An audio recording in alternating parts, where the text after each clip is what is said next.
again, everybody. How the devil? You lucky buggers. It's time once again for your favourite show every Sunday, unless I decide to take a weekend off and go and get pissed with my friends.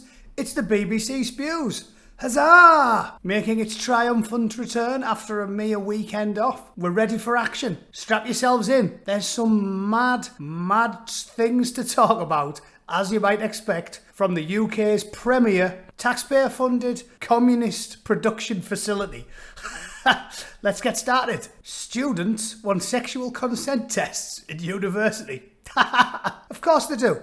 Of course they do. Because everybody knows that the time of your life when you should really be knuckling down on the intricacies of missionary position 3 thrusts per minute twice a fucking month. It's when you're at university, yeah? Enjoying life to the full. Christ on a bike. Can you believe these kids nowadays? Generation Z.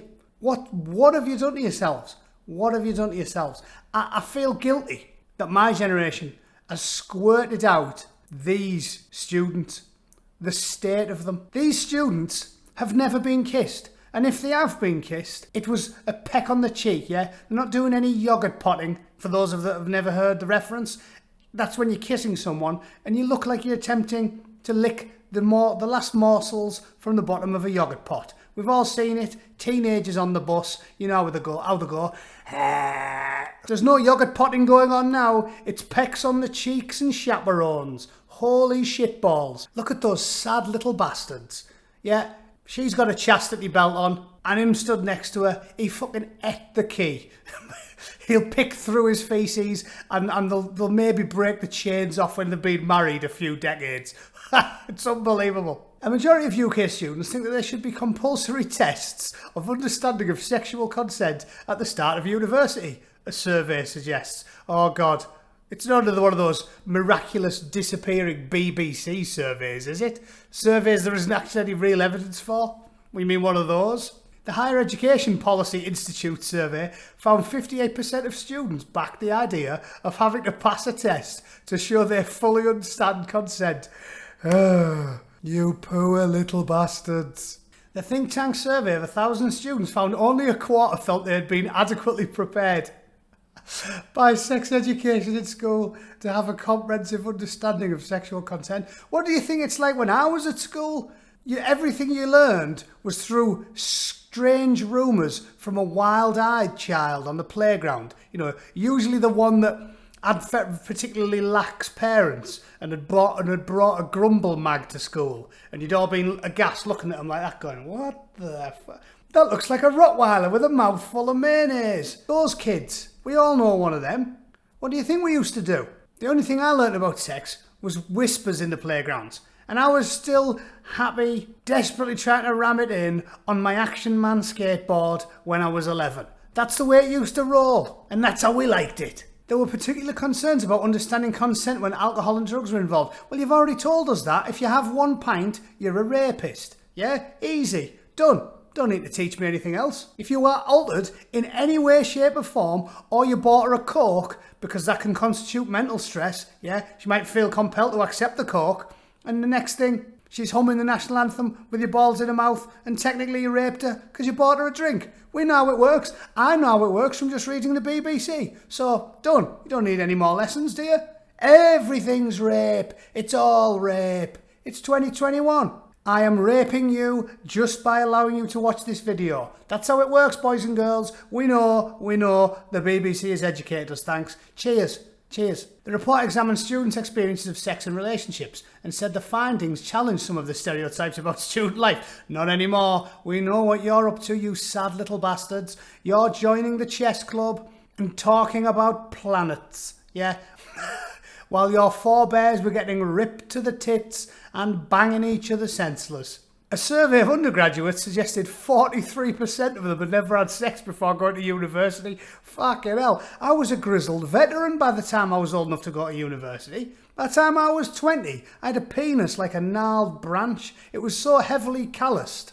My bell end was like boiled leather. If I was driving a motorcycle naked with an erection and I crashed it and went 600 yards down the fucking street, I'd just smash a furrow into the tarmac and walk away with an unscathed cock. They'd think there was a tram line dug in there, but it wouldn't. It'd be from me hurtling down the street with a stalk on. Among male students, the survey claimed 66% had not had sex during their time as a student. 66%! And 53% of students had not had sex during their university years. Holy shit. 11% were voluntarily abstaining from saying, we've just... Listen. All this proves is what all of the normal centrist over the age of 30 types have been telling you guys for ages. Everything you've done to this generation has fucked them up, and you should feel guilty. You should feel guilty. You're talking about liberation with all this communist ideology, this lunatic postmodernist critical theory everywhere we look. All you've done is created a generation of mentally disturbed, seriously confused, unhappy, suicidal, gender dysphoric lackwits. It is a crying shame. Like Posey Parker always says, my pal Posey, I'm a big fan of hers. It's cruel what we've done to kids, ramming this critical theory into the head. Question everything. Nothing is real. Reality is what you make of it. Fucking do one. You should feel guilty. One of the main reasons I started doing this was so there was a digital record of me saying 10,000 times, walk back from the brink, stop brainwashing a generation of self-harming, gender dysphoric, twerking fucking furries, but you wouldn't listen. And now we've got this. Best years of your life? You're having a laugh, aren't you? They're having more fun in the old people's homes. I read a story about old people getting fucking STDs. It's the highest it's ever been. The party now is when you're 60 plus. I can't wait to have arthritis. It's party time then. University, worst years of your life. Worst years of your life. That is a time for reflection, quiet reflection, sobbing on the psychiatrist's couch, and not knowing what to put your cock in, if it hasn't fossilised. By choice, you sad bastards. And as for the consent thing, let me just say this. Normal people know we never needed to be told, we just knew what consent was, because we weren't mentally ill, and we hadn't been trained to question everything all the time. Consent is when she says, get off me. She can change her mind whenever she likes. And he. It's fine. And they can do it whenever they like. They can do it mid-thrust. I can be like, bam, bam, bam. Suddenly, she farts. She farts, and it sounds like a lumberjack ripping a wet telephone directory in half. Yeah? And then it follows up with a smell like a badger crawled under the bed and died. I'm allowed to withdraw consent too. I can withdraw my wanger, and I can withdraw consent and say, you filthy fucking bitch, this is the last time I go out with a girl from Glasgow. We can both do it. We can all do it. We can do it with a word. We can do it with a deed. We know how it works. We don't need an app. Have at it, university students. And when you want to come back to sanity, come and spend some time with normal people who don't vote for the fucking Labour Party or the SNP or any of these batty, brainwashed, insane communist ideologues that are being forced on you by the BBC, The Guardian, Sky News, Channel 4 and pretty much everyone in the UK because London has fallen. All right? You be about your insane behaviour quietly, please, because I'm sick of reading about it. Here's a good story that isn't funny, but I thought I'd do it because it's a nice, hopeful thing, right? What have I been saying for ages? We don't need the EU. They need us. All the things they claim they invented, we invented. They didn't free women. They didn't invent workers' rights. They don't know shit and they can't run a piss-up in a brewery. They spawn dictators with alarming frequency. They pop them out all over the shop. Like when Spike fell in the swimming pool on Gremlins. Pop, pop, pop, pop, pop, pop. That's where the dictators come from on the continent. They're not as good as us and they never will be. We don't need them. We will muddle on fine alone. Thanks very much. Just like we always have done. Did the British Empire need the EU? No. Did we win the Battle of Trafalgar because of Guy Verhofstadt? No. Did we win at Waterloo? Did we smash Napoleon because of the EU? No. Mussolini, Franco, Stalin, Hitler, Tito, Quisling. Where'd all them come from? They didn't hail from fucking Leeds, did they? Anyway, this is a good story. When the UK government ministers pledged to inoculate all British adults by the autumn, they may not have been thinking about people living in some of the world's most remote places. They probably were, because we think of the sons and daughters of the empire, even in these cold secular times, and we're better at running things than the Europeans, so they probably were.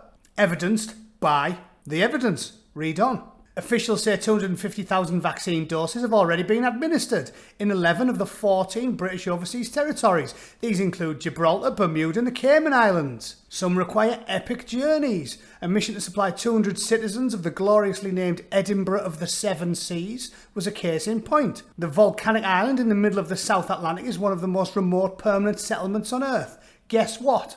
Guess what? We got them squared away.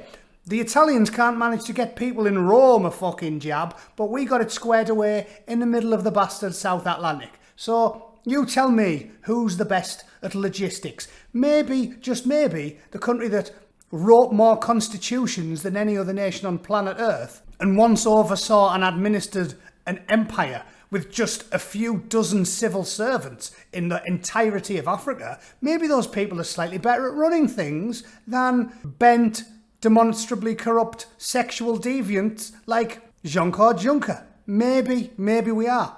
Who knows? I'm just following the evidence where it goes. The Ministry of Defence says 6-day operation has successfully delivered enough vaccine for the outcrop's entire adult population. To get it there, the Voyager aircraft flew 8,000 miles from Bryce Norton before handing off its cargo to HMS Forth and then sailed 2,000 miles to reach Tristan da Cunha. There's a nice little infographic. The BBC always makes them because most people who read the BBC have the reading abilities of 8-year-old children that struggled with the Gruffalo. It's the first time the Royal Navy has transported vaccines, with crew members tasked to keep a regular check on the specialised fridges used to store them. Probably had a nice sensible rotation. Easy fucking does it. An even longer journey began on Wednesday to supply vaccines to the 47 residents of the Pitcairn Islands. The 47 residents of the Pitcairn Islands. We didn't forget about them, but the EU forgot about everyone in Spain. Brian Richmond of Crown Agents, which is working alongside the government to ensure all British overseas territories are reached, said this has been a hugely challenging global operation involving shifting travel corridors, contingency plans for COVID outbreaks, tropical storms and grounded planes, to say nothing of the need to keep vaccines at the correct temperature throughout their complex journeys. I think we built a new global supply chain from scratch, he said. Yes, we did. There was improvising along the way. We're good at that as well. Good old British ingenuity. In Turks and Caicos, a supermarket called chain van was commandeered to get the vaccines to hospital. Marvellous. And a pet dog was bumped off a flight to the Caribbean when it emerged that vaccines and pets can't be transported in the same hold. Everything is getting squared away. There's HMS Forth transporting vaccine supplies in the South Atlantic. Marvellous to read.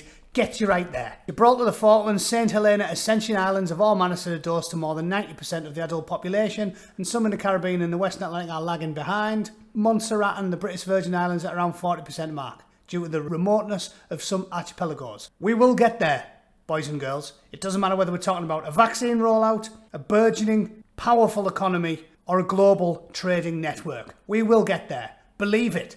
Believe it. We might not be the global superpower we once were, but I'll tell you something. I would rather have our eminently dislikable, but at least remotely competent British leaders presiding over this shit show than the drunk, philandering, taxpayer-funded pissheads that we can't elect and can't sack in Brussels. Am I right? Yeah, I'm right. This one I have to put in because it was hilarious. Northumberland Longridge Towers School Strip Club Teacher Band. Not only because it was hilarious, but because all heroes don't wear capes. Right, this man is a living fucking legend. As usual, everything's ass backwards in this day and age. Someone goes and bangs a 12-year-old, but he happens to be of a very, very particular Bronze Age mythology, and the BBC won't say boo to a goose. They'll say, oh, it's this culture. Oh, marry your cousin and give birth to a lot of mutant children that'll be on the taxpayer's tit forever. Do what you like, it's the culture. It's the culture. What, sell your council house's kitchen for scrap and then roast a goat in a fire pit in your front garden while horrified children look on? It's the culture. Do what you like. What's this? An IT teacher who took sixth formers who were all over the legal age of consent, which is 16 in the UK. What, so young lads, 17, 18-year-old, went to a strip club, vilified by the BBC? Of course he is. Why do you think that is? Well, look at him. Look at him. Straight white man, innit he? So he's obviously fucking vermin. Of course he is. If you happen to have a tan and be from Egypt and he was caught fisting a 12-year-old. BBC's probably got different opinions about that. Might just be down to cultural insensitivity. Maybe we didn't train him well enough when he came to England. Who knows? But it wouldn't have been his fault, would it? Unlike Mr. Glenn there, his actions included pissing up with the lads. Yeah, perfectly reasonable. Allowing one or more pupils to drink alcohol despite being of the legal age of 18. If you're over the age of 16 and you've never had a pint, you're a fucking deprived child and your dad needs to get out a bit more. Threatening to kick the head in of one pupil. Okay, it's a slippery slope. Fair enough. Telling one pupil, I'm not in trouble, son, you'll be in trouble. Quality. After being aggressive to one, he kissed his forehead and said, you're all right, son. Took one of my pupils to a strip club, acted aggressively towards the women leading the trip, and exposed himself in a shared hotel room, although the panel agreed it wasn't sexually motivated or malicious. So, vilified for that. Joking aside, he needs a bollocking, obviously. Obviously, but is it worthy of a big story and a nice fat picture of him there like he's fucking scum? They're all over the age of 16. Give him a slap on the wrist, I think. But I thought it was worth including because it is funny. I especially liked threatened to kick his head in. Quality. It's all right. He's showing them that life's not fair. You got to toughen up. You got to be street smart. You're going to leave this rough IT class in Northumberland. He's like the Artful Dodger, introducing young naive Oliver into the ways of the world. Partially misdemeanor, partially a public service. Not the end of the world, eh? This is fucking brilliant as well. I love this. How, yet another example of things going tits up in Europe. I also just read it and thought instantly, very Italian. Very Italian, that, isn't it? Italian hospital employee accused of skipping work for 15 years. And they were like, I work so hard. I've got a kids to feed, A hospital employee in Italy has been accused of skipping work on full pay for 15 years. Strong effort, that, isn't it? The man is alleged to have stopped turning up to work at the Siacchio Hospital in the southern city of Canzaro in 2005. He's now being investigated for fraud, extortion and abuse of office. No shit. He's been paid €538,000 over the years he has thought of not being working. Fuck me sideways. That is astronomical. Typical European public servant as well, right? Overpaid, underworked. Fucking typical. Civil servant, of course he was. Stopped going to work. Threatened his manager so she wouldn't file a disciplinary against him. And generic shitbag. Overpaid by you, the taxpayers of Europe. Are you pleased about it? You should be. Back to work, scumbag. We've got incompetent civil servants to pay. What about Ursula von der Scheisseporn? Completely incompetent. Failed up and up and up her entire career. Worries more about militant feminism than running the fucking shit show she's created. But you can't fire her. So why complain, why complain, I can't fire nobody. Suck it up, boys. Suck it up in the EU. You can't fire anybody. You can't elect anybody. You do as you're fucking told. And you pay their astronomical wages. Just like this chap. Italy's in the European Union. He will fit right in. Fuck it. Give him a job on the European Commission. Give him Ursula's job. He sounds like a lazy, good-for-nothing, lying twat. He's got the perfect CV for it. He should be the next European Commission president. Fucking, you've got my vote, Mr... Well, nobody named, but fuck it. Also, no wonder the hospital looks like a bag of shit. I guess the builders don't go to work either, do they? Jesus. Oh yeah, let's finish on this one, because it adheres to Bootneck's rule, doesn't it? Long-term watchers know it. If the BBC asks you a question, the answer is always no. Always. Because it's a thinly veiled attempt to make a story out of nothing. It's uni-racist? No. No. This follows on from famous BBC stories from the last few months, like... Is football racist? No. Is shopping racist? No. Is the outdoors racist? No. Is walking the dog racist? No. No. You just don't stop, BBC, do you? Everything is racist because we've gone backwards. For the last 25 years, you have turned a significant minority of a certain group into victims. And again, just like you've done with the young people at university where they're all mentally ill, you've done the same here. You have fucked up an entire generation of people. You've made them whiny victims with no backbone, no interest in their community, no interest in living their life, having a good career, building a family, nothing that matters. They've got nothing. No hope, no religion, no spouse, no kids, no chance. Well done, you fucking scumbags. You have to be a narcissist, a psychopath to want to do this to people. How many tries do they want to have with this commie rhetoric? We know what it does, we know where it leads to. It doesn't lead to the sunlit uplands. It leads to a generation of mentally ill victims. That's what you've done. Well done you. Shall I read it? Is it worth doing? Probably not. Fuck it, I'll do it anyway. BBC Three investigate.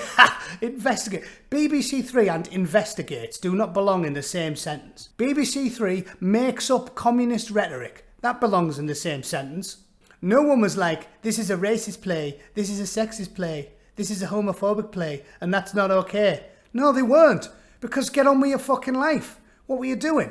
And what plays were you watching, weirdo? Go see fucking Rent or something like a normal person. Just watch Hamlet. You don't sit there going, ooh, what can I be offended about in this classic tale? Just fucking watch it and shut up. These were Natasha Shilambo's thoughts when she received Cardiff University's response to her complaint about a play put on by medical students. The medical students, not clan rats. What do you think they were talking about? Medical students. What were they doing? Hooey, there's going to be a hanging tonight in a medical school. Fuck it. I don't even need to go any further. Anything you thought you saw it because you were brainwashed and conditioned by communists to see it. It wasn't there. There were medical students in Wales. Fuck me. Maybe if you were at like a community college in Alabama, maybe I could believe it. But medical students in Wales, what? That well-known bastion of racial hatred. What the fuck are you talking about? Only 1% of professors are black. Okay, but they're only about 5% of the entire country anyway. And for whatever reason, less of them might want to be professors. Less of them might be going to university. That's a big one because of poverty. We know that the poorest white people, poor white working class, are less likely to go to university than every other group of people, including the black community. So if you looked, probably less than 1% of university professors are working class white men from council estates, right? It's the exact same. This is nonsense. It's commie rhetoric. Shit maths. Marxist maths. Marxist maths doesn't make any sense, just like everything else in their ideology. So fuck them, and fuck this story. Her mental health deteriorated so much as a result of the bullying. We all got bullied. We dealt with it. You guys are just fucking losers. You go home, self-harm, cut yourself up, drink bleach, and then fuck your My Little Pony inflatable doll, or whatever it is you freaks do. Get a grip.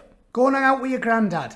Go and have a nice long walk with your granddad, take some advice on how to deal with the real world, and suck it up and get back to enjoying your life. Instead of this shit. We're not doing these people a favour. It's fucking immoral. Racially profile, that's America. Americanisms. Racial profiling, goddammit.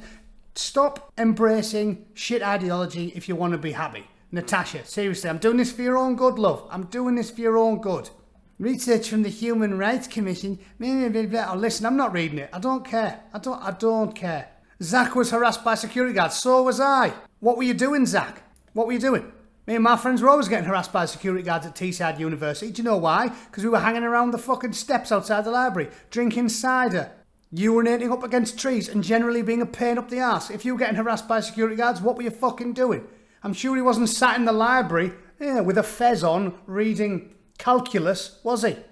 Was he? Or else what? Why would they be going into the library and harassing people that are reading calculus books? You did something, didn't you, Zach? You necky little shit. So it's bollocks. I'm not reading anymore. There was no apology, and there shouldn't be, because you're a bunch of whiny fucking losers. Get a grip. I'm done. I'm not reading any more of this fucking trash. Like I said, it follows on from gambling across the beach whilst whistling a merry tune is racist. Everything is. Everything's racist, everything's sexist, sexist, homophobe. It is the mantra of 2021 when the left officially ate itself and went mad. Who cares?